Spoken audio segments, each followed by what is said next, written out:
Yeah,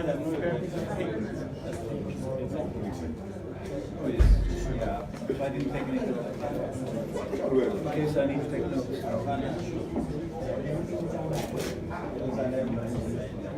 I think one page is for the first side.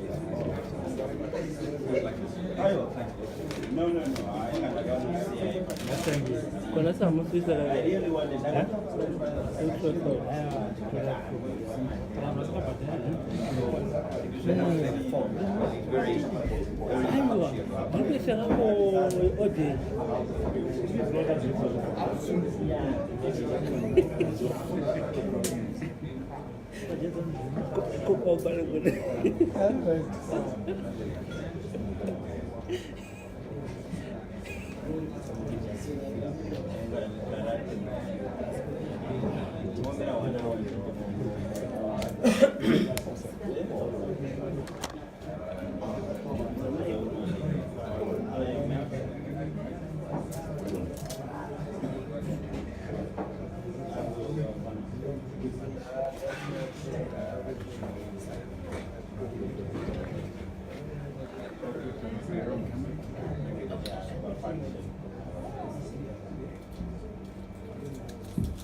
Good evening, ladies and gentlemen.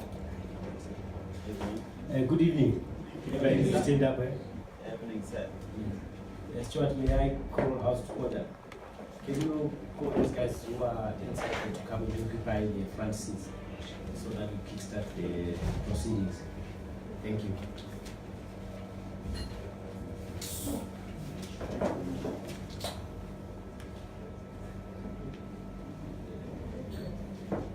Good evening once again, ladies and gentlemen. Thank you very much for coming to this press club, which we call PureSpeak. I think as you have received from the invitation which we circulated since last week, we have the EU delegation in Zimbabwe, the ambassador himself.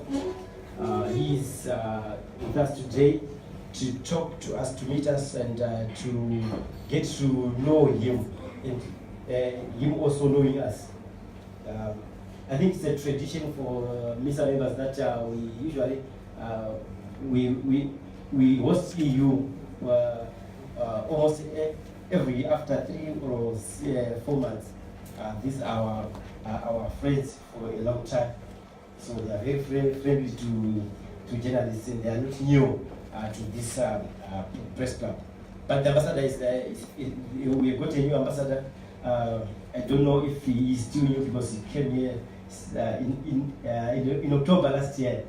Yeah. So he has been promising to come to talk to meet us and discuss, but because of some pressing diaries and issues, he postponed the meeting for several times. But today we are humbled to host him. Ambassador, thank you very much for coming. The new ambassador to Zimbabwe we have here, his name is Timo Okonen. If I pronounced it well, thank you very much. He's no stranger to this region. From 2014 to 2018, he served as the ambassador of Finland to Zambia, Zimbabwe, and Malawi, based in Lusaka. And from 2001 to 2005, he held the position of the second secretary at the Finnish embassy in Kenya. After an initial engagement with the Ministry of Education in Finland, he joined the Finnish Ministry of Foreign Affairs in 1999, and he has represented the country, that country at multilateral organizations and the EU, mostly working on development policy matters. Ambassador Okonen speaks a lot of languages, including English, Swedish, German, French, Hungarian, and basic Kiswahili. As I was chatting to him, he said he can say Maswera, say Magadini. So he's also learning very fast, learning our language here, especially Shona language. So, Ambassador, the issues which I think you might also need to touch on when you are meeting these journalists, greeting them. The issue of restrictive measures. Some say restrictive measures, some say sanctions. Yeah, but I would want to ask you to touch a little bit on that, because EU recently renewed those sanctions on Zimbabwe. Right. Also, the current issue of the Cyclone Idai, we understand that you have intervened there, so we also need to know how you are assisting the victims of this biblical scale disaster. Also, today I saw a press release coming from the EU, which was correcting some misinformation according to the press release pertaining to the helicopter which the EU deployed in Manicaland to assist the victims of Cyclone Idai. So, without much ado, I'll give you the floor to meet the journalists. But before I do that, he has come with his deputy. His deputy is called Thomas von Handel. Correct? Okay, thank you very much. So, over to you, Ambassador. Thank you very much. Maleru, Masvera say, and don't ask me anything in Shona or on the belly. Still very much on the learning curve. Indeed, thank you very much for having me here tonight, and thank you very much for the interest shown. I'm very happy to see so many journalists, people from media here, and I'm very happy that EU has had this engagement with you, and I'm very keen on following it up. EU is very keen on having a relationship with media. Press freedom is is a priority for us, and we want to remain engaged. So I was very happy to find this forum. So my predecessor Philip van Dam has been here several times, so I understood. You will find that I'm not a man of his stature, at least not in terms of height, for those who know him. But hopefully you, even in the back, can see me. So here we are. Indeed, EU and Zimbabwe. I got those points that you guys wanted me to refer to, and better to take the bull by the horn and indeed address some of those things that that you probably would be interested of asking about anyway. The one thing that seems to come very prominently in media, or at least parts of the media, when discussed about EU is issues of sanctions. Now, we don't call them sanctions. We have an instrument called restrictive measures, which indeed are a targeted set of measures against a number of individuals, and then they include measures against a company, and then an arms embargo. So what does it mean?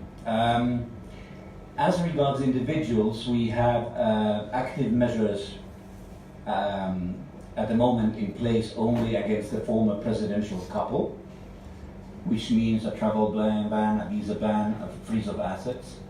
Then there's a number of 3 other people who are also on that list, but on a suspended basis, which means that we don't have any active measures against them. Then what is included is a ban on cooperation with Zimbabwe Defense Industries, which is an entity that was involved in different kind of dealings, and for example in diamond business. Then an arms embargo, which means that we can't export armaments and other products as the like here. Now, if you have that list in mind, and then you think when people are claiming that, you know, your sanctions are killing the country, you're hurting the economy, and that's why Zimbabwe can't prosper and rise, you know, I would challenge them to explain, you know, how these very targeted and restricted measures would have that influence. That list of individuals and entities in that list has been much wider in the past, and it's quite limited at the moment. So as you can hear and see, So frankly, this discussion about the effect of EU measures on Zimbabwe requires further detailing and thinking. I'm not commenting on other measures by other nations. Other issues that you wanted me to refer to? Indeed, Cyclone Idai. A devastating, horrible natural disaster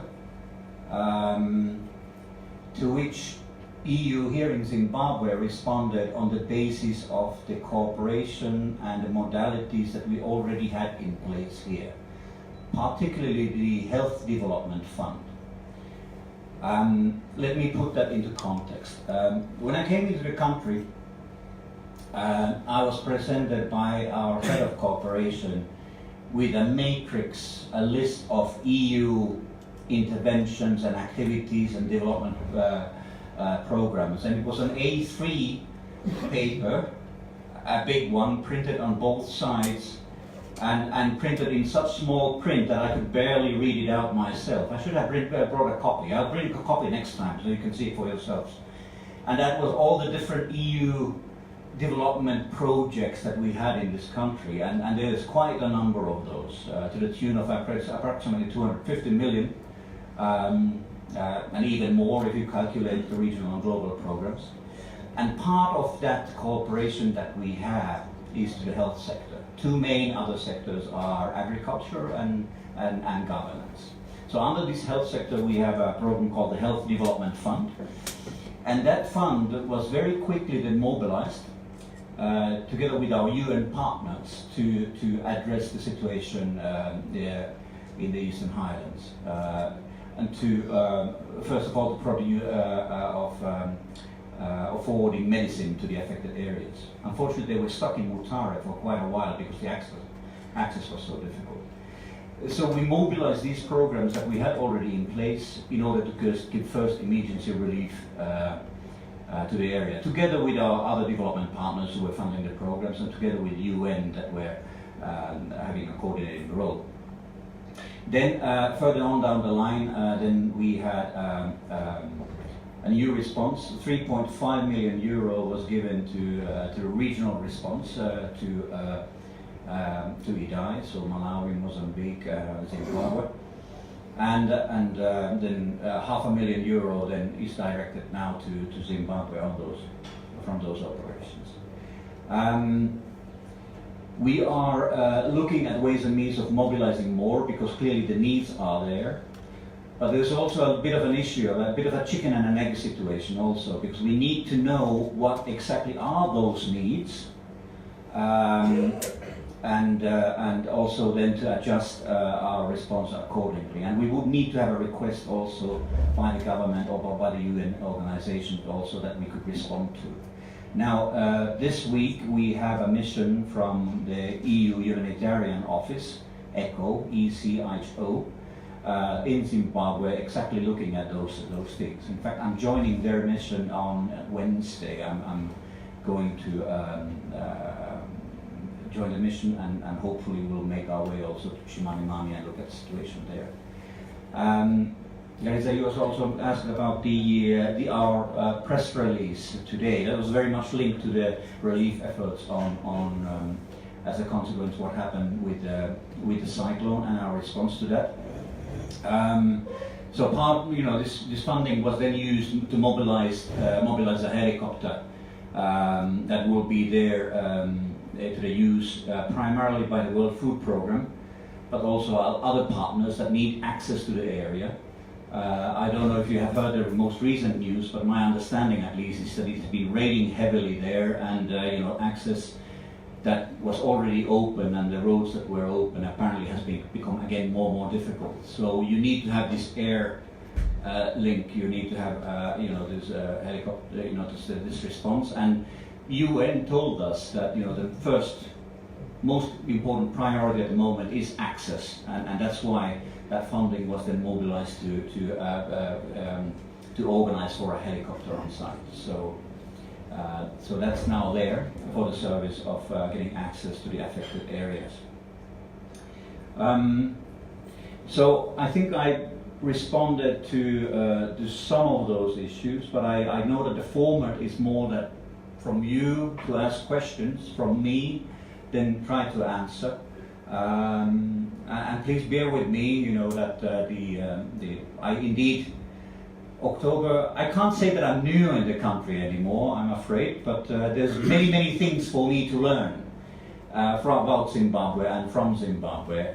So I'm trying to use all the opportunities for learning as well.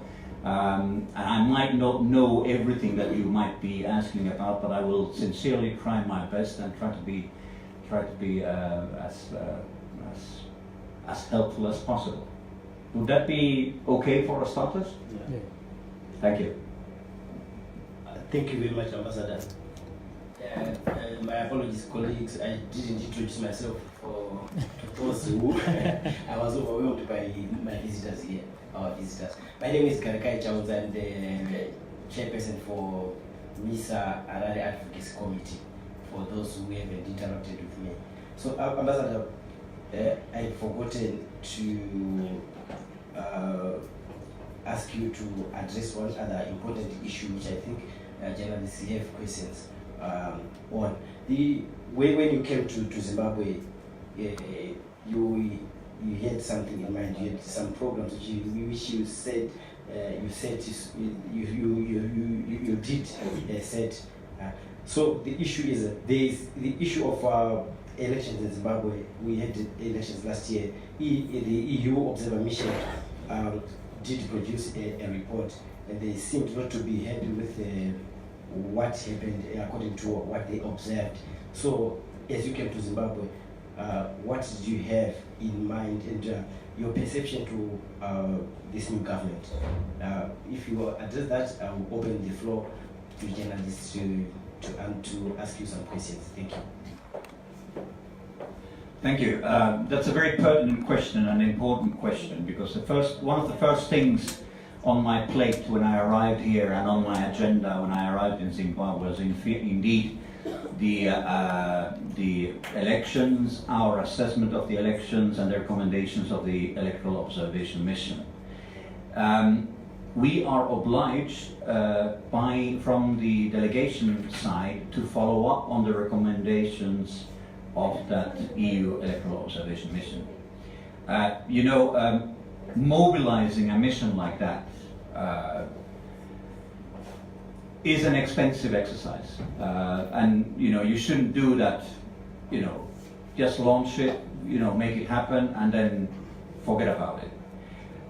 No, we have an obligation to follow up on that work that the Electoral Observation Mission did, and very much engage in dialogue with government and other stakeholders, because those recommendations also pertain partly to other stakeholders on those recommendations. And there's no way that we can impose those recommendations, obviously not. It's not a thing that you have these recommendations, then you have to take them. But they are there as a hopefully useful, positive contribution from our side, and drafted by very senior, knowledgeable people who have experience from all over the world from elections and the framework surrounding electoral practices to the Zimbabwean context. And so our hope has been very much that we present these recommendations, and then they will be taken into account, discussed, and judged on their merits. And of course, it's not the only show in town. We had other electoral missions. We had Zimbabwean CSO churches observing and making their own judgments. And obviously we have then the internal reflection of the public entities, such as the Electoral Commission, which has been going through now and their own assessment on lessons learned. So we want to present these recommendations as a useful contribution, and we are obliged to follow them up. So that's what we have been doing recently. We've been engaging with different stakeholders on those recommendations, their views on those, and I'm quite happy about the response so far. First of all, they seem to tally very much with the other observations done from the elections, both from the international observers and from the domestic monitors and observers. So that was the first thing that I judged that was positive for us, because it seemed to be a part of something that others also share. So that's one thing. Then the other thing is, of course, that we see that in the other recommendations how they fit into the Zimbabwean context, going from now onward, and that's where we want to tap in. And it's, of course, it needs to be a Zimbabwean-owned process. And I'm happy that you have the ZEC has gone through their own reflections. You now have the interministerial task force looking at these things, and we are very, very much interested in engaging and working on that, so that next time around, these issues that were observed, the negative criticism, then could be addressed. I'm sorry, I've been very lengthy on this topic, but we can, if there's further question on that, we certainly can follow up on that. Thank you, Ambassador. Okay. I'm being instructed to sit down here. We've interrupted these guys who are live streaming our proceedings. All right, guys, I now open the floor to those who have questions to the Ambassador. I think we have been listening attentively to his presentation. Yes, Kumaish. Thank you. Ambassador, thank you so much for coming out to address us. We do have a few questions for you. I have a question about re-engagement with the Zimbabwean government. What is the status of that? And also whether the murder by the army, or the murders by the army on post-election violence and in January, have had an impact on the re-engagement process. Thank you. Very short and brief questions from Kumaishi. Mlo. Okay, thank you so much, Ambassador. I have two questions for you, but mainly my question will center around the issue of foreign aid, particularly the aid that you have given or you have assisted the people of Zimbabwe, specifically looking at the period, the confrontational period after 2000, from 2000 to date, your relationship with Zimbabwe, with the government, with civil society. My question is that, do you think that the aid by the European Union has actually enhanced the fortunes of the people of Zimbabwe? The aid that we have had, particularly during that confrontational period. Then my second question would be from probably talking as one would say, the devil's advocate from the position of government. Because what the government have always worried about is the issue of sovereignty, where I would like to ask if you think can Zimbabwe survive without foreign aid as it is right now, and with the efforts that the government is trying to come out, can Zimbabwe survive with foreign aid? And if not, how can Zimbabwe manipulate its aid programs to its advantage? The aid programs that we offer to Zimbabwe to its advantage without particularly subordinating its sovereignty. Because the question that has been there from the government and the people that are in government is that your aid or your assistance, the conditions of assistance coming with actually taking away the sovereignty of Zimbabwe, the sovereignty of the state. So I think those are my two questions. Okay. Still, let me allow the Ambassador to answer to these 4 questions before I come to you. Ambassador. Thank you. Maybe I should start with a background of the frame. What is the basis of Zimbabwe-EU relations, and what is where our aid relationship and also our political relationship, what is the foundation for those? And those are, I don't know if people know very well, but it's the Cotonou Agreement between African, Caribbean and Pacific states, and then the EU and its member states. And so we have this Cotonou Agreement, and within that Cotonou Agreement, there's many different clauses, and ranging from economic cooperation. It used to be very important for trade as well, which is, by the way, an important topic that is not necessarily discussed very much in the EU-Zimbabwe context, but which I would very much hope to come back to much more. But it touches on our political relations, the values that we share, the principles, and also then our aid relationship is very much based on this Cotonou Agreement. Now the Cotonou Agreement tells us that we should have a political dialogue between the EU and its member states, and then the particular ACP, African, Caribbean, Pacific states that we have. And this is that dialogue has not always taken place as the Cotonou Treaty would have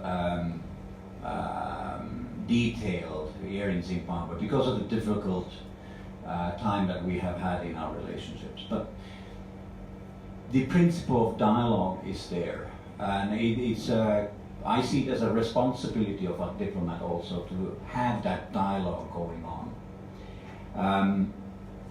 So you have this drive from the government side talking about re-engagement with us, with other Western countries, with other actors. And then you have this, that what I see almost as an obligation, that you need to dialogue, you need to discuss, you need to convey your messages and try to understand your counterpart. And this was very much the agenda that I came with me in this country, that I've tried to reach out to as many people as possible in the government and outside the government to try to understand and see where they would be coming from. And I've been, since then, met quite a lot of ministers, permanent secretaries, I met the president, and so forth. So this re-engagement drive from the government is something that we want to respond to. We want to keep that dialogue going, we want to discuss. But that means that we also need to discuss about difficult issues. It's not all a dance on roses between EU and Zimbabwe even these days. There's issues that we need to tackle and discuss. But the thing is that we need to discuss about those transparently and in as a constructive manner as possible. And here we come to your questions on the violence that we had first in August and then again in January. And it has to be said that those were setbacks. And in our perception, in terms of respecting human rights and rule of law, and you can't shy away of that. It created repercussions, and also I think they also created an issue about Zimbabwe's reputation also in Europe. When it was very prominently in the news, particularly the January events.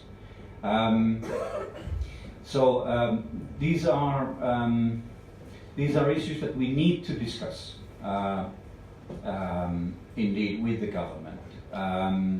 So they have an influence, and they show to an extent that whilst me personally, and I guess many would have, hoped that we could have engaged in perhaps concentrate our energies on other issues, such as economic cooperation and trade and investment and so, but it still shows that these issues about human rights are very much still on the table and need to be addressed and discussed. So, for example, after the January events, I very much reached out to various interlocutors in the government of conveying our concern first of all, trying to convey the message of urgency that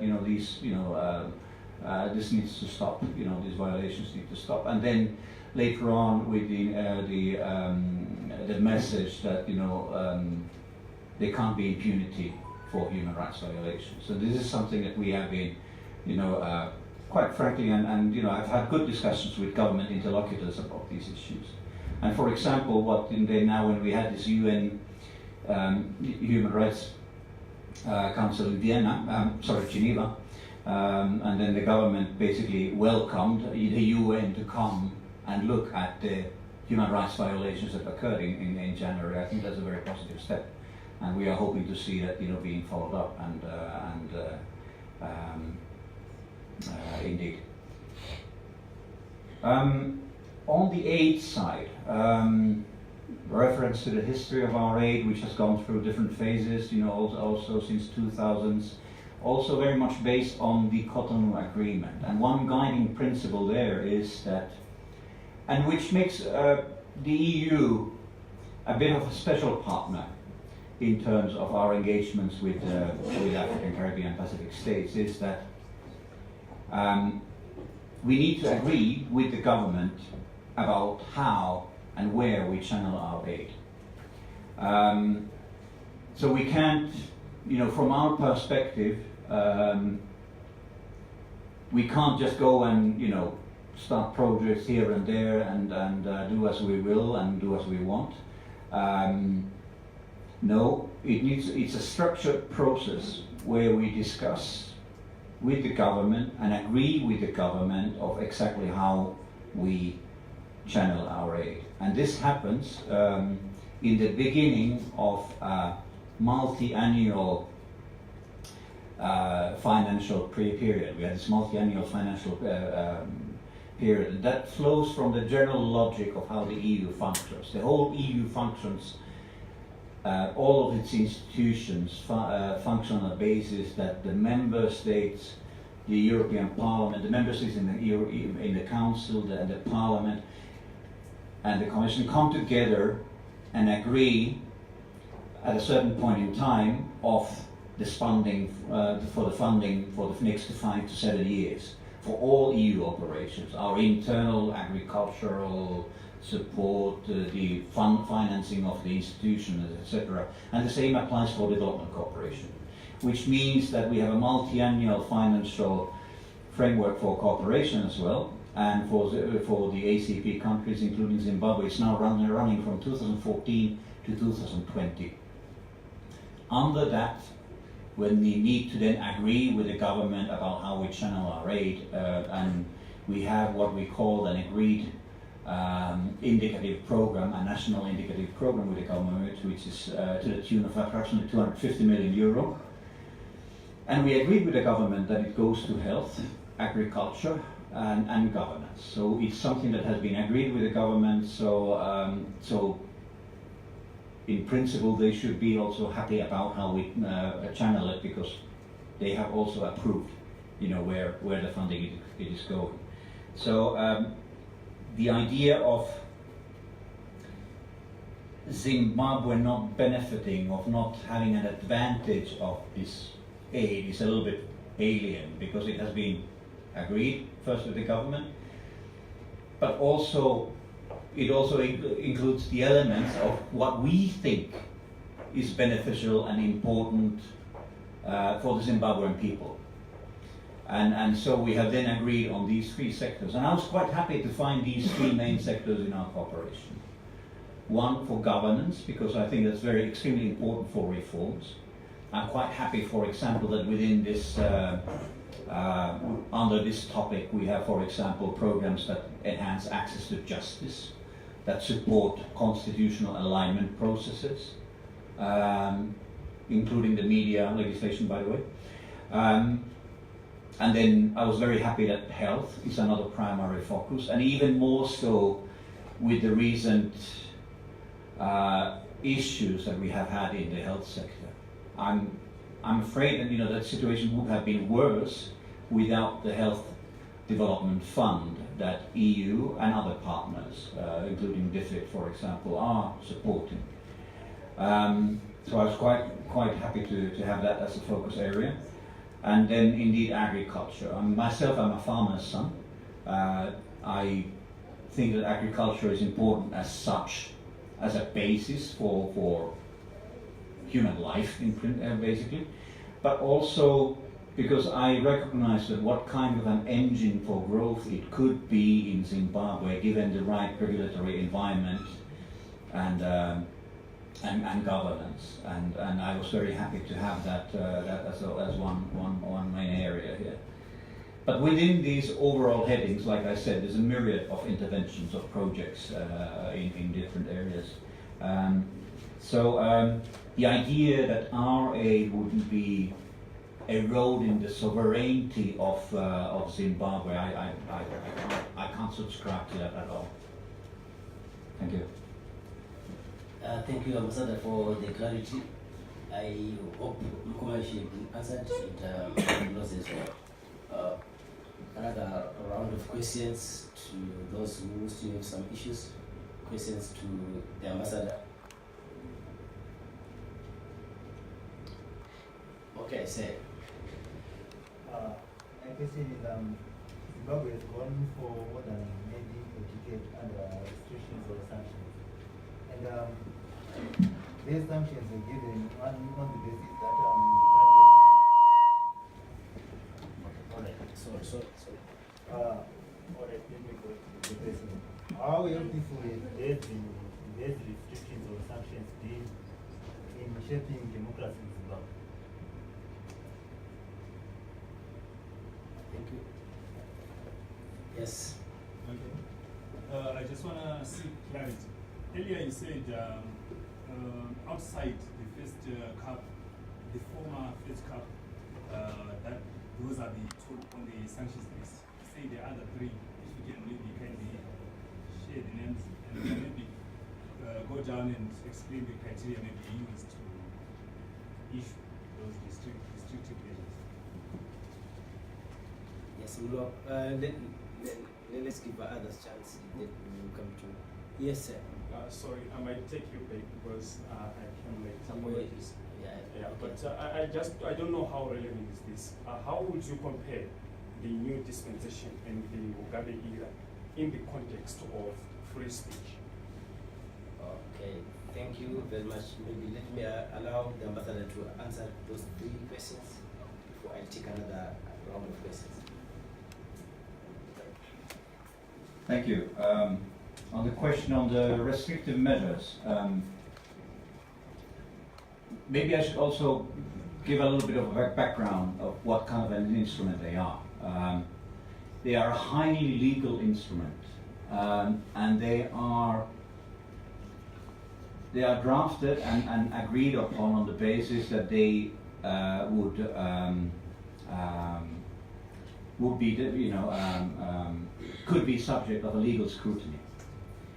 So that gives a basis of then how those entities and individuals in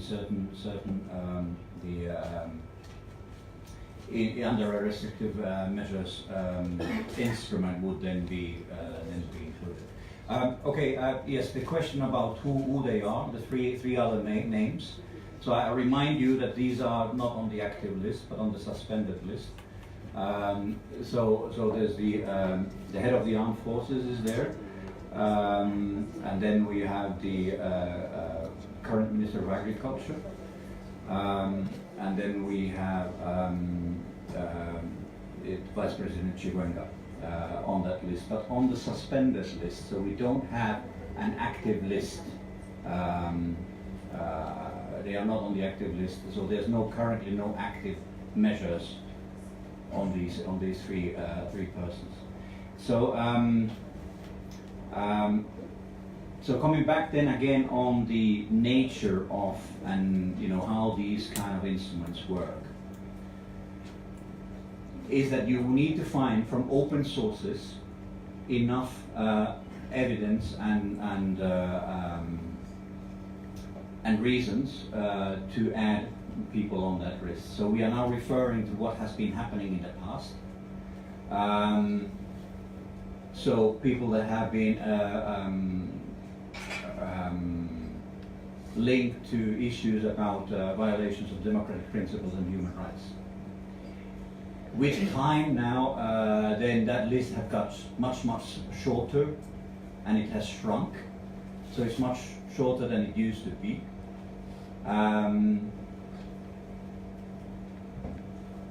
But the main fact is that when you're looking at the list, and when you're addressing the entities, including the Zimbabwe defense industries, is that you need to then be able to, if these would be challenged, it could be done on an individual basis. And earlier we did have a challenge against from a person who was included in that list, which was then that challenge didn't go through. So everybody who would be a subject in that measure is notified. A letter has been sent, and there's instructions of what one should be do about it if they are on the on that list. So this brings me back to the issue about how they are perceived as a means of collective punishment, because the whole instrument is about individuals, persons and companies. So so that's why I think it erodes the argument away from that these are intended to harm the whole population or a country because of some evil intentions by the EU side. It's no, it's it's the indeed these people who are on the, have been when they are renewed, they are always notified, and they have they can challenge that decision. So it's very legalistic. It's lawyers are looking at these things, and that's how it works. If they have been efficient, I think that was your question about how if they have been promoting democratic principles in Zimbabwe. I hope so. I really don't have the experience, and then I haven't been into the country for 20 years, so I can't really say how they have been. So I can certainly see that they are an item of discussion. So regardless of their limited scope, so I think if they are, if they are promoting democracy from the point of view that they are discussed as an issue, and that reminds that what EU is thinking, that is that we would stick to certain a number of universally agreed, and by the way, also universally agreed principles on human rights, but also principles that are enshrined in African Union Charter for Human Rights, for example, or indeed the principles that are in the Cotonou Agreement. So at least it works very much as a reminder in that regard. On the issue of media, status of the media in the country today and how it was before. Again, I'm a bit handicapped that even though I was trying to follow Zimbabwe up to a point from my previous job from Lusaka, it was very difficult, because you're mainly concentrating on the country where you're posted. So I don't have the benefit of experience to be able to compare it to an extent. But I could say that the what I see is that the Zimbabwean media is very, very divided. What the Electoral Observation Mission also saw that when one of the point of their criticism was that the publicly owned media was very biased before the elections, and there are a number of recommendations on that, which we also want to follow up on. Bias in favor of the government, and I would say that I recognize that in today's media landscape as well. On the other hand, I'm very happy to see here a very professional, critical, free media that you are also a part of, and you don't have that in all African countries. I've had experience in Africa for some time from different perspectives, and I would say that Zimbabwe has a strength in that you have, despite having this issue about criticism on the publicly owned media side, you have a very vibrant private media that also brings new aspects to that discussion. So I think that's very, very, very helpful, and I think it's that's also very useful. So you have different angles to different stories and topics, and I use quite a lot of my day, maybe a little bit too much, of going through media reading newspapers, going through social media, and it's quite vibrant, sometimes aggressive, not always right, not always factual and truthful. You know, sometimes I wish journalists would do their homework better. But in the main, I'm very happy that I'm in a country where you get, you know, different sides of the story and you get different angles. That's not always the case. You know, how it relates, you know, how was it before and how is it today? It's a bit of a difficult question for me, though. Sorry. Thank you, Ambassador. Stanley, someone had some questions. It's not out. Okay. Yeah, anyone with a question? Lozzy, anyone else? All right. Mkoma Ish, then you comrade. Yeah, in that order. Lozzy, Mkoma Ish, that comrade. And I'll come back to you, sir. Thank you. Okay. My question is on we realize that the European Union is very concerned.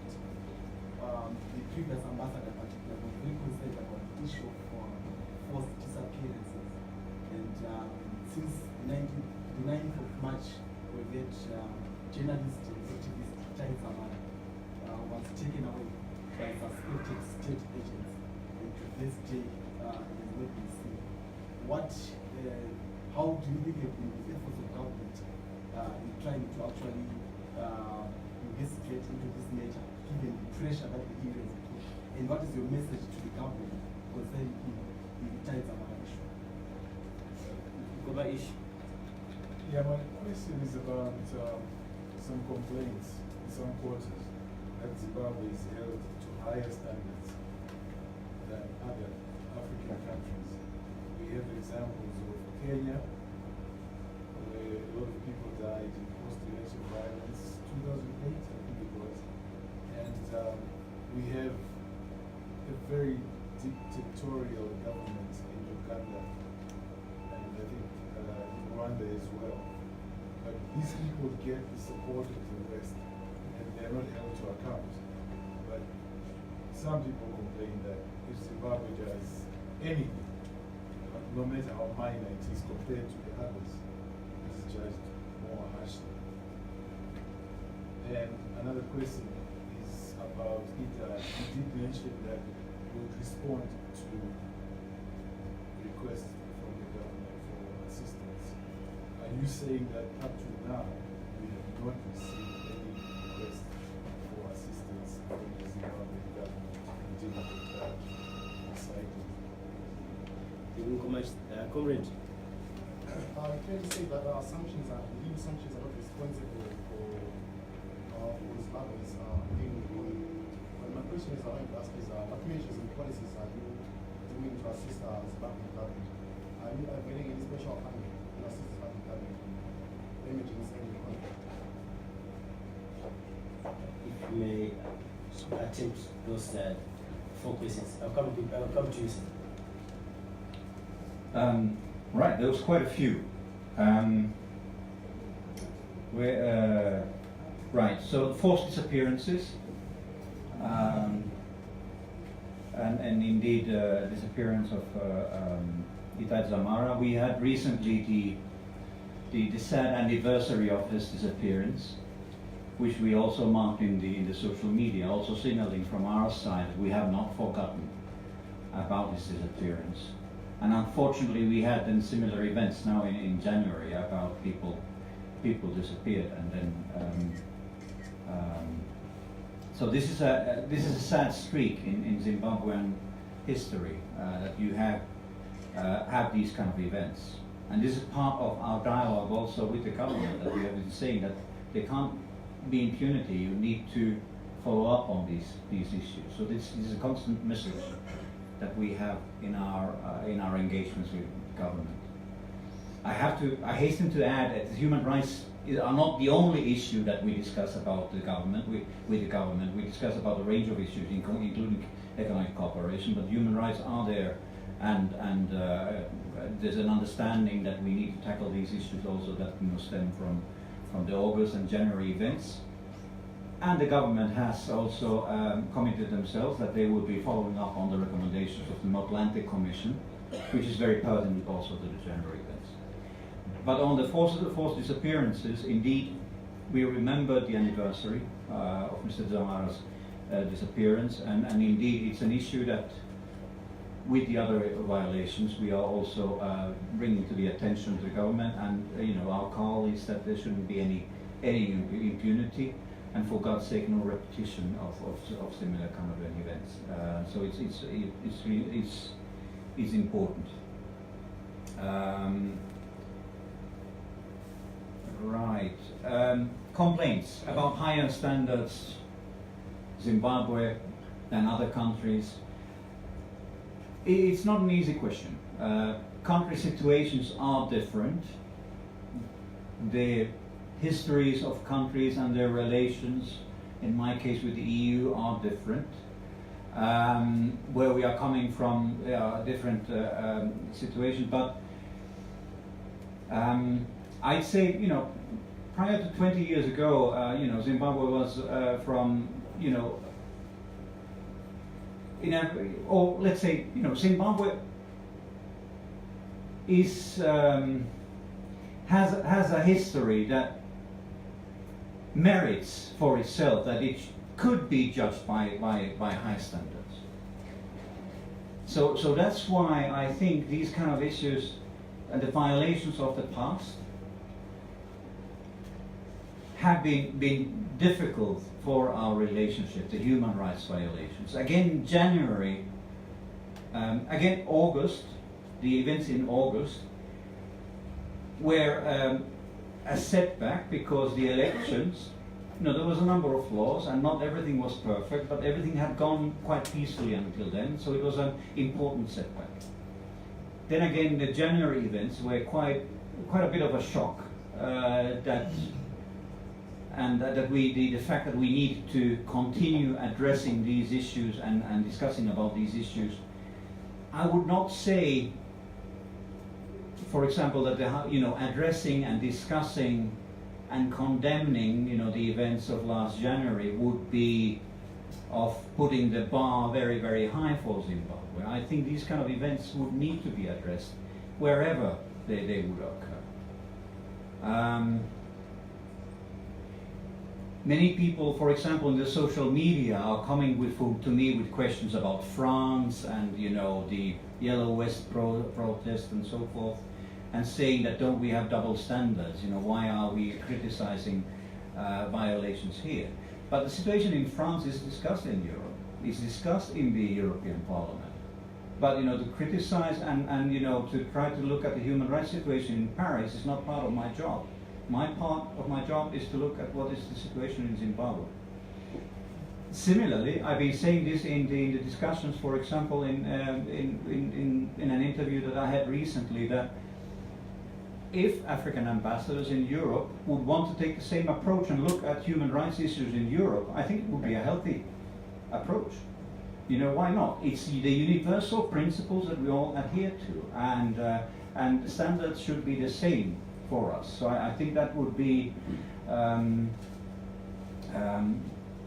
something to be looked into. So it's an issue of not attacking Zimbabwe because Zimbabwe is Zimbabwe, but reminding us that we have these values and that human beings have rights that should be inviolable, and the other alternative is to be not to talk about those, which I think it would be irresponsible.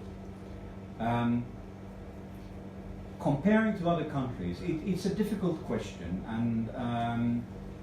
but my encouragement would be that, judged by higher standards, so be it. Then please let's help each other to reach high standards, so that Zimbabwe could really take its rightful place that it has in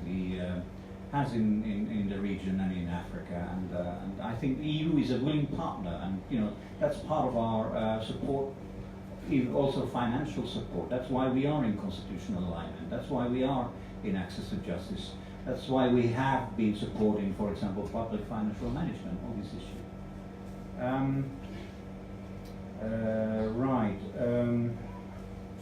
We have I'm trying to read my own notes.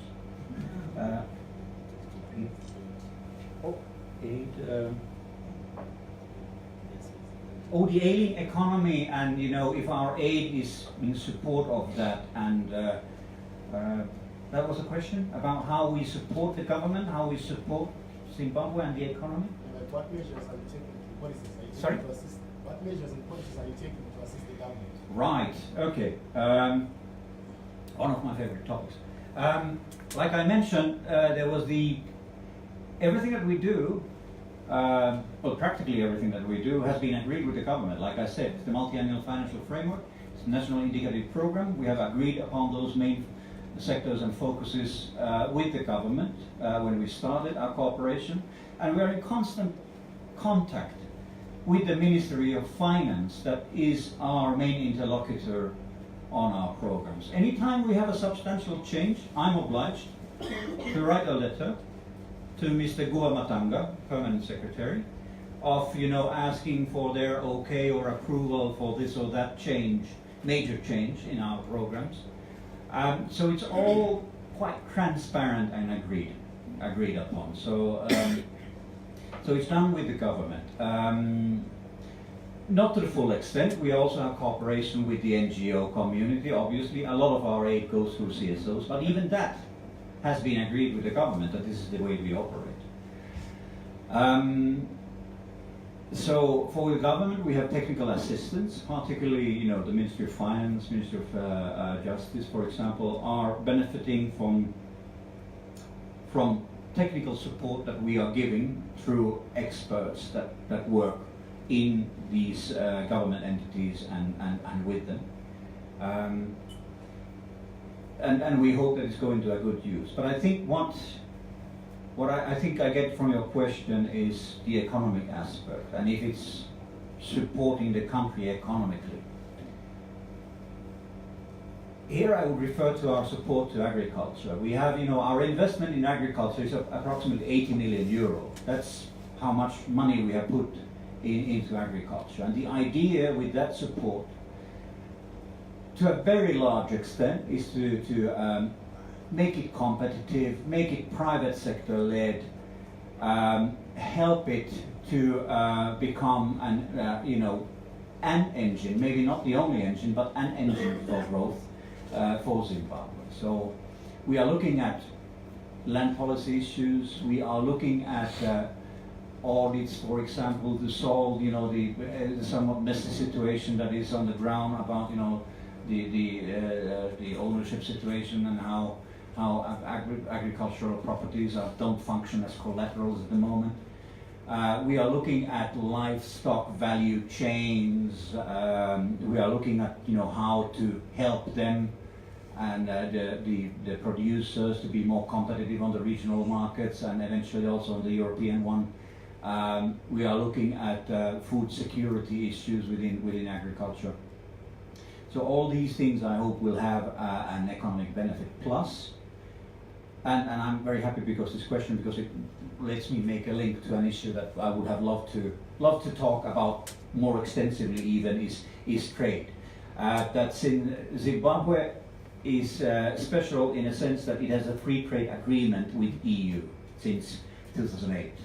Together with Comoros, Madagascar, Mauritius and Seychelles. They are in an interesting grouping called the Eastern and Southern African States grouping. And this trade agreement holds a lot of potential.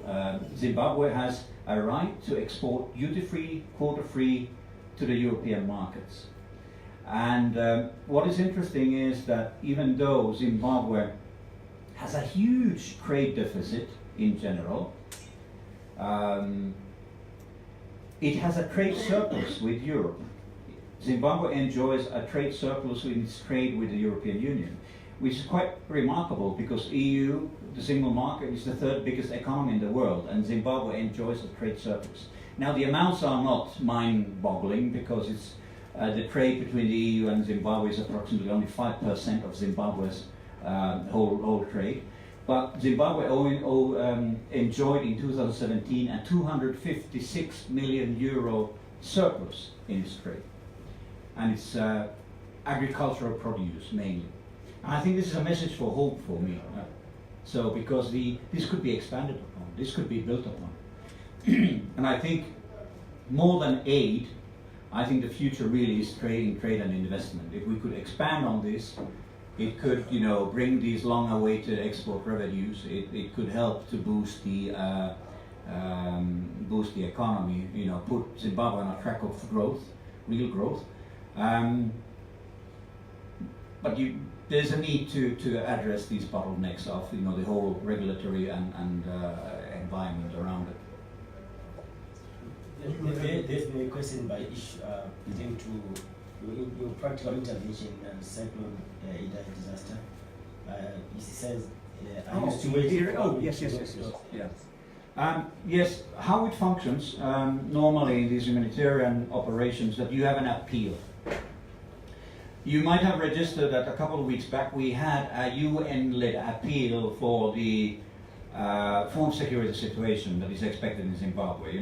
The expectation, the sad expectation, is that there will be problems with food security because of erratic rain patterns and drought. So basically this is what happens, and these kind of appeals for humanitarian aid can come from governments, like from Zimbabwe, and then from UN agencies, where they have then put down basically a list and quantified the needs, and then they are asking for donors, for supporters, for humanitarian aid givers to come and chip in the situation.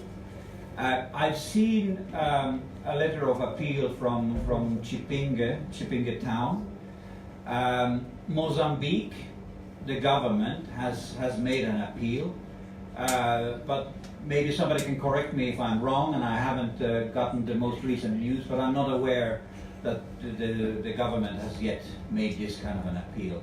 And it's not a criticism against the government, because it's, to make this kind of an appeal, then you need to have, a number of solid facts about, exactly what those needs are, and, how much funding you are looking for. So it's not a matter of criticism, but it's just an observation that I'm not aware of such a call to the international community as of yet by the government. Thank you, Ambassador. Stanley, you had a question.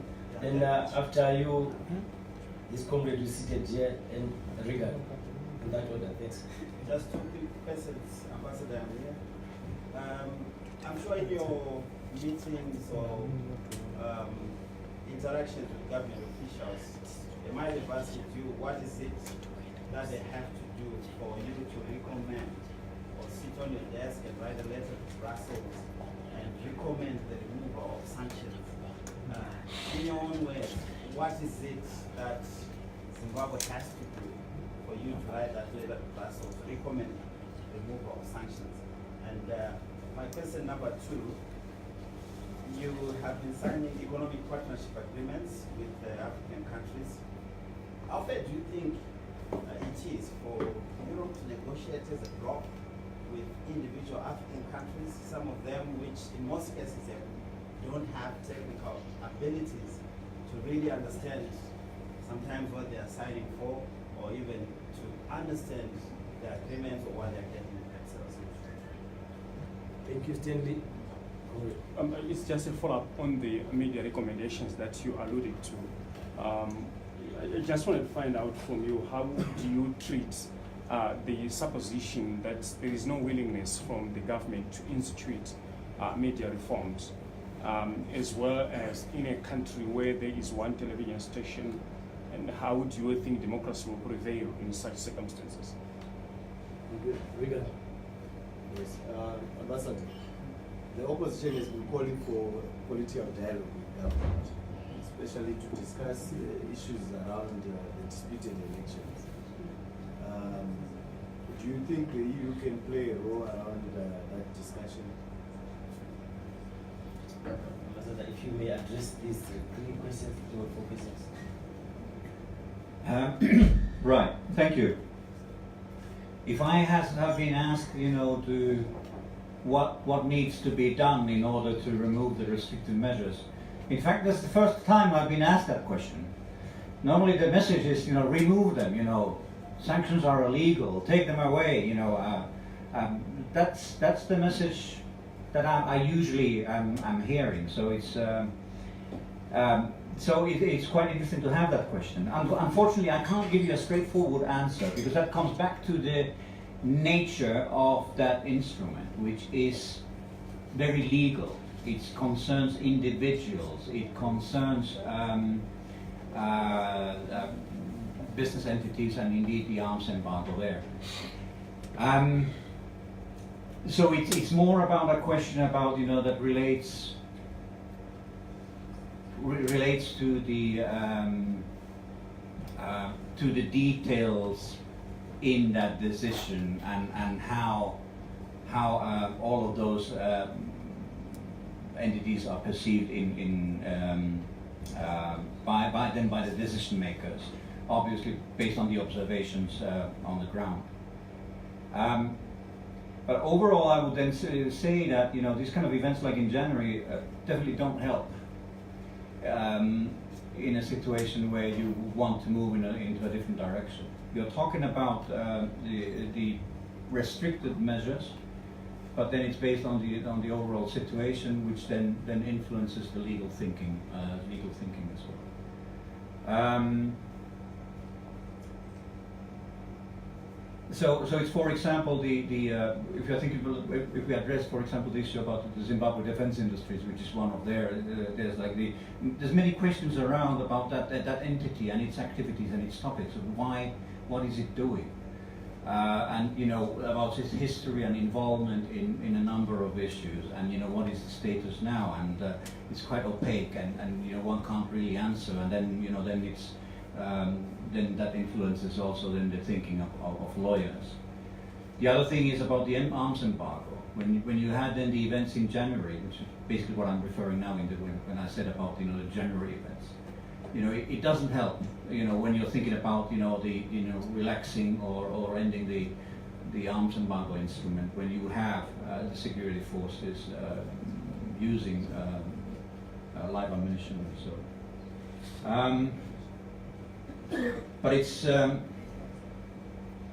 also important to note that these restrictive measures can also be reviewed, you know, when the situation allows. So they are something that one can look at, and then, you know, that this, you know, when developments so allow.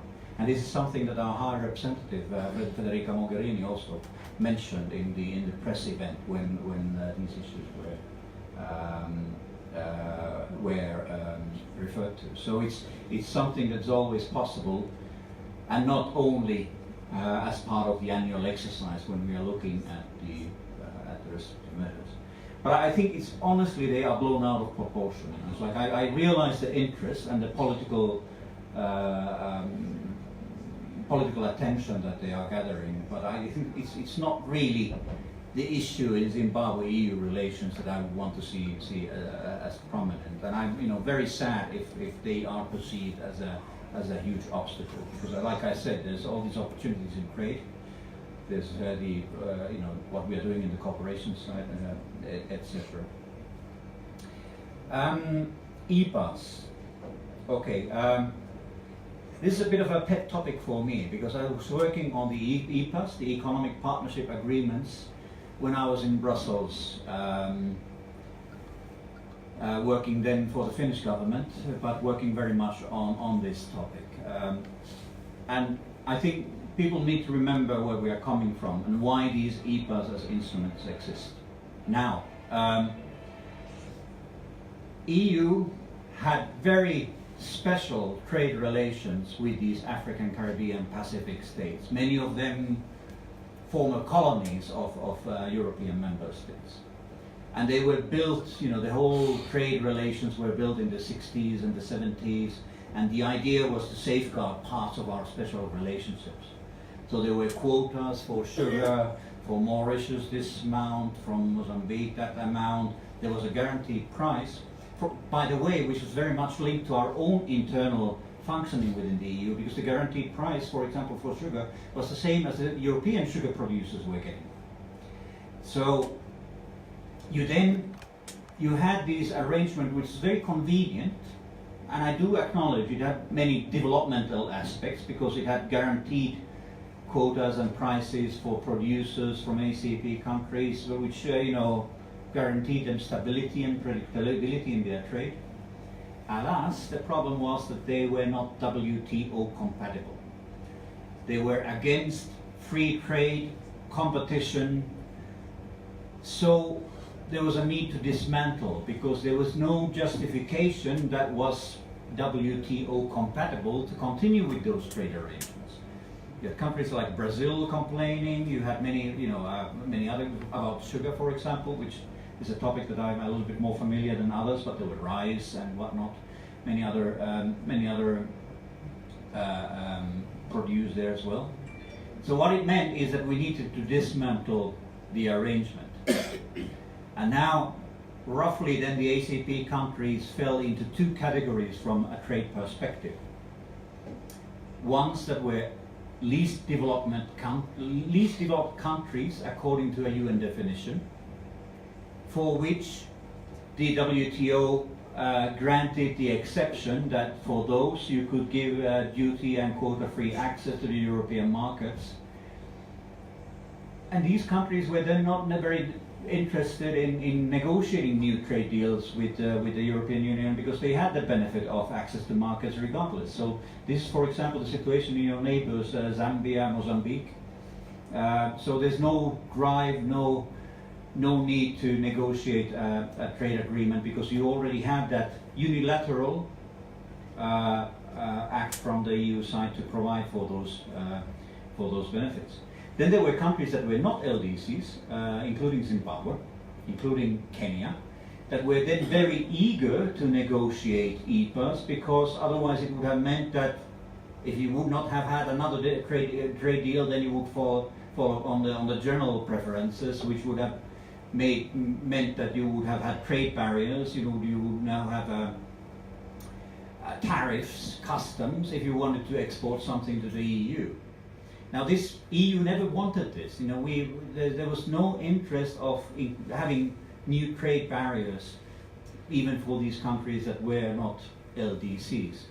So there was this willingness to negotiate new trade deals, and WTO was always giving us new deadlines. Of like how far can you go with that exemption, and that's why Zimbabwe was the first country in Africa to sign that trade deal, because Zimbabwe wanted to keep those preferences going. So, and then you had countries such as Mauritius and Seychelles that were in a similar situation, not LDCs, and wanted to keep on that going that trade, and that's why Zimbabwe finds it quite a little bit curiously in the same grouping. I do admit, and I think it was admitted, that there was an imbalance in terms of technical know-how and skills balances and so forth. But if you wanted to be WTO compatible, then there was no choice. You really needed to have new legally binding new arrangements in place. Now the EU has been providing support both in times of negotiations for ACP countries in order to get to make their offers. For example, if we're talking about trading goods, about what tariffs, what areas of their industry they should support, protect, what could they liberalize, and so forth. But it has been a very, very painful process. And we have been continuing then with that, with support for the implementation of EPAs. We have, for example, 10 million euro to support Zimbabwe in the implementation of the Economic Partnership Agreement. So this is the where we are now at the moment, and what it means also then for the EPAs. Maybe I've been a little bit long with this topic, but it's quite close to my heart because I think there's opportunities there. Is that then eventually Zimbabwe needs to liberalize more of its trade, also towards the EU, in order to be EU WTO compatible, because I think WTO says substantially all trade needs to be liberalized, and I think for Zimbabwe it means that eventually in 2021, if I remember correctly, Zimbabwe needs to liberalize around 80% of its tariff lines to the EU. At the same time, now we are discussing also about expanding the EPA for services, include services, which I think is important because services are the future of trade. It's not trading goods, it's services. Competition laws, sustainable development goals, all of these topics. And now we are, Zimbabwe, with these island states, and the EU is looking and scoping what could be the next phase of this EPA agreement. It's also a topic that I'm quite keen on following up. Right, EPAs, media recommendations, and media reforms, and media as a medium for democracy. This is one of the topics where I've been quite optimistic. It was last November I attended a workshop. MISA was there having a prominent role. The Ministry of Information was hosting the workshop, I think it was. There was all these stakeholders talking together about how to reform the media legislation in order to align it to the Constitution. And now I understood that these principles for the replacing of the IPA, which I think the Minister of Information, I think she referred to IPA, to the word infamous IPA, when in that workshop, which I then briefly went and gave a greeting in. And then I've come up with new draft bills on a number of part of media legislation. We are very keen in the EU delegation to see, you know, the new draft legislation and see, very much interested to see how the constitutional alignment has taken place, and are hoping then that the government will then indeed address the issue of unconstitutionalism of media laws and how they will fix it. You know, the nitty-gritty detail about exactly how this should be done, it's not up to us. You know, it's not us imposing or dictating, but I think it's a very positive move that the Ministry of Information is doing. And I had recently an encounter with the Attorney General, and he really amplified this positive message that, you know, there would be the government will be serious about addressing this. So I'm quite optimistic about positive steps taken in that direction in the near future. Opposition and the national dialogue. Now again, this is an area where I wouldn't venture too far of EU dictating what the Zimbabweans should be doing in their national dialogue. I think the fact that the new constitution established the National Peace and Reconciliation Commission is an important signal for Zimbabweans that, you know, that these issues from the past, these painful issues, that there's a need to address them, and, you know, the Commission has a mandate to do that. I think what the churches are doing in order to try to, you know, foster these kind of dialogue processes and discussions is very important. I know that there's you know, the political parties are discussing with each other in different formats within the parliament and outside of the parliament. I think these dialogue issues are very, very important for Zimbabwe in order to get, you know, kind of a more, because when you, especially, you saw from the last elections that it's quite a divided country politically, and, you know, some of the discussions also in social media is so acrimonious that it really wears you down. So you see that there's a lot of issues that Zimbabweans probably need to discuss about and resolve. So I think these all issues are something that are worthwhile of a good effort and support, and I hope that they will be also successful in targeting and creating a better national consensus about the way forward. I come at Finland, my mother country's native country is a very consensus-seeking society, and I think that helps very much in forging, especially when you have painful decisions to take. So we are very supportive, but again, not prescribing. The EU's role in this dialogue would not be, I see it more of a well-wisher. It's not that we would be there, telling each party of what to do and what to say. No, because for it to be sustainable, for it to be successful, it obviously needs to be a Zimbabwean process. Thank you very much, Ambassador. Colleagues, allow me to take the last round of questions so that we find time to informally interact with the Ambassador and his team. Comrade Robert, comrade researcher, who isn't spoken, deals.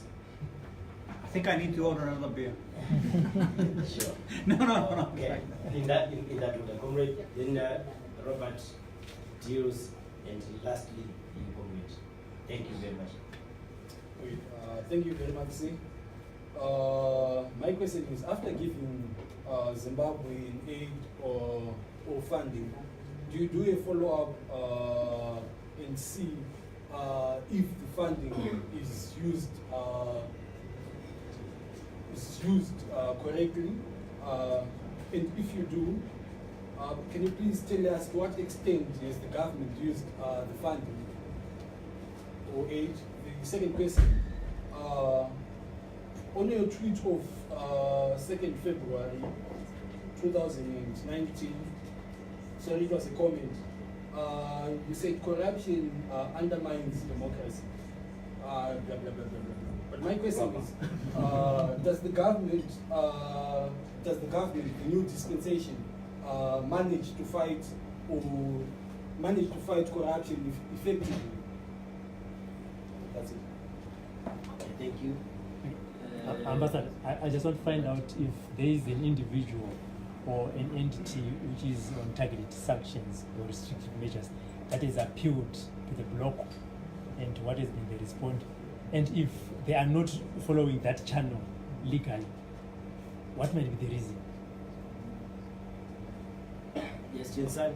Yes, Ambassador, sorry, I'm just curious. I was listening to when you described the restrictive measures. You said they are a legal instrument. You said they're legalistic sanctions.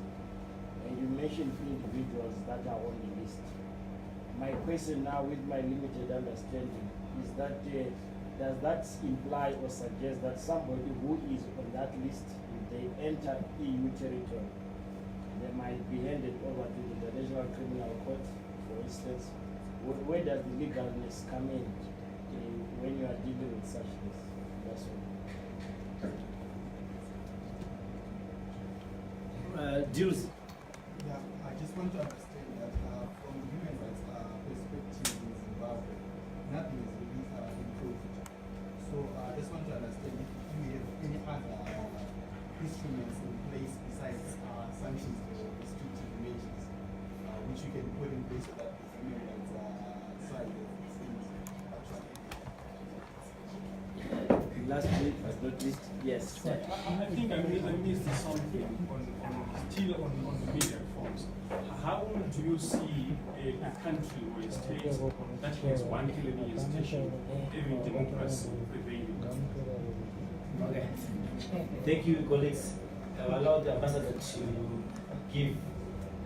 respond to these questions, and thereafter I'll also allow him to give to round up the discussion. Thank you. Right, thank you. And sorry for missing that point on the one TV station. I really don't know or what is the reason why Zimbabwe really only has one TV station. Maybe I'm sure in the audience you have people that know better why. I think other African countries also have, basically their own only stations that they have, or also, in some places you only have one or two public stations. I think, in terms of media freedom and democracy, I think the more channels you have, the better. I understand why the public finances won't be able to cater for more channels, but why not, if private sector would not see that profitable, why not give the opportunity for that? Of course, according to the rules and regulation and honoring a number of principles. All countries have principles guiding how media acts. I would say that my preference, usually what you would think about media ethics, would be self-control rather than imposed control. And I know that there's a number of good examples about how this could work. When media regulates itself, then there's less need for than outside control. I think the emergence of social media has maybe to an extent made this need for have other electronic channels less important, but at the same time, like I said, I don't know what would be a reason of not having more TV channels. If an entrepreneur who is ethical and committed and goes by the book and the regulations would be willing to invest in such kind of an endeavor. Of course, there's DSTV, but then many people can't afford DSTV, so you won't get those channels that way. But so I really can't give an exhausting answer to that question. Right. If I go from the back, I roll human rights, other instruments at our disposal. From restrictive measures, which I recognize that there's a lot of interest in discussing about this, but I really would not want to blow them out of proportion and for them in. Governance is one of the areas where we are working and giving development cooperation support. We are supporting a number of civil society organizations that are active on the human rights agenda. Again, in full transparency with the government. There's nothing to hide from our point of view. We are supporting different kind of public entities also, including the Ministry of Justice, on these issues such as access to justice. So promoting human rights is part of our development cooperation agenda as well. So there is that. So it's and plus then we do think that the political dialogue that we are having and discussing about these issues is also a tool of addressing these issues. So I think there's different ways of and it's human rights are an issue that need to be supported from different angles and in different ways. Whether somebody has appealed against being on the restricted measures list. I think I mentioned before that there was an individual whose name unfortunately I can't remember. I'm looking at Thomas. He can't remember that because it was before our time. Who indeed made an appeal against that. I've seen the documentation on that issue. He was not successful. Might say that he's not on the list anymore. But there was an appeal that had been launched once. Why somebody would not do it now, I really can't answer. That's for the persons involved to judge and do. So I can't answer on their behalf. What would now happen for a person? It's not linked to the ICC. It's not an issue of Slobodan Milosevic or something like that would be sent to The Hague. The restrictive measures are not linked to that kind of activities, or there would be a direct link to the ICC. It's basically, the measures entail that if you would apply for a visa for a European countries, you would have difficulties of obtaining that because you would be on that. It would be checked, and then you would be on that list, and then you would have difficulties of accessing. And then it would be difficult for you also to have assets in a bank account in active use in Europe if you are in EU countries, if you're on that list. So it's this kind of quite specific measures that we are talking about, and that relates really into that individual's own activities. It doesn't, for example, relate to their relatives. It's only the persons who are really mentioned on those lists. But no deportation to the Hague. That's not the mechanism. Corruption and indeed undermining democracy. I very much stand by the comment that I've made on Twitter, and it's something that is basically proven by research that corruption erodes confidence. Confidence is essential to democracy. If you feel that you can't trust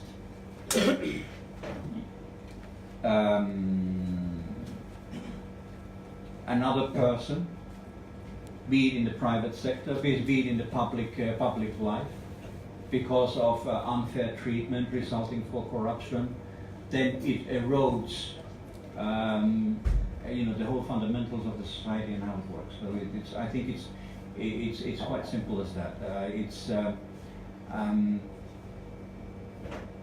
And that's why I think the transparency index is so important, because the Transparency International Index on Corruption, the CPI, Corruption Perception Index, that even though it doesn't give, like that you have 56 tons of corruption in this country, it's not a mathematical instrument like that, but it's a perception that is really important, because it's when they ask from people that what do you think is the situation in a given country, and then they respond. It tells about their perception. It tells about their confidence in the level of transparency in that country, which is real. It's not. You can't measure it. You can't put a tape, but it's real because it tells about how people see their own country, and that's what is why the CPI index is very important. That's why I wait for it every year, and that's why I think it's extremely important. So indeed, it has this influence. Now we have heard from His Excellency the President himself that corruption is not tolerated, that it will be tackled, and this is extremely important. And that's a very strong and good message to be had, and that's something that one should remember, and one should then observe of how that is translated into action. And this kind of issue about what happens to people who are provenly corrupt, is of course very important. I have to say, coming from a country that has a Roman law and has quite straightforward legal practices, my mind bends sometimes when I'm trying to understand, your legal system and the Commonwealth, based, nothing wrong with the UK and its heritage, but it's still sometimes very difficult to follow up these legal cases and what happens and where and why even though you had big media headlines, nobody was in the end convicted. And this is an issue that I'm trying to learn about and understand. It's also something that I've been discussing also about with the Ministry of Justice and the Prosecutor General. I'm trying to understand how that happens, and why is there such a strong perception of corruption, like I hear from many people in Zimbabwe, but why does it seem to result in so few concrete follow-ups, results, and convictions? There's something that I really need to learn and discuss and learn about people, about how this happens. But I do think that the messages coming from the top that corruption is not tolerated are important ones, and it's like the hope that in Zimbabwe corruption will be eradicated, and will be hopefully to see concrete steps taken towards that direction during my time here in the country. Aid funding follow-up. Accountability for taxpayers' money is very important for the EU and the European Commission, which is the custodian of most of EU development aid. And that's why we need to have confidence that that money is well used. We were talking about corruption just a moment ago. That's part of the issue, but it's not the whole picture. Even some of those issues also revolve around issues such as good bookkeeping practices in the first place, and reporting, and also results achieved from a given input of funding. Now currently our aid modalities are such that we don't give direct support to government entities, not because we would not want to, but there's, when the last multi-annual financial framework was negotiated, then it was agreed that the modalities that would be used would be mainly go through United Nations, go through World Bank, go through NGOs, and then give this technical support also directly to the ministry. But that usually happens in a way that EU pays for an expert, for example, to work, or pays for a process to be taken, and technical assistance, for example, for constitutional alignment. So it doesn't go through government channels. It's not, if you know the principle of budget support, we don't have that at the moment. But regardless of the channel and the way we distribute our funding, we always have quite strict reporting requirements, accountability, and monitoring and evaluation. So we have accountants going after, be it an NGO, be it a consultant, be it the UN. We always go, when we need to have those reporting and everything in place. So we are indeed following up on the funding that we are giving. Right. Okay. Would you want to take the mic for a minute? Thank you, Ambassador. It leaves me now to thank Dora. Just because this question came up so often. Okay. Sorry, I worked at the Institute. There were 2 cases against sanctions, 2 appeals. The one was by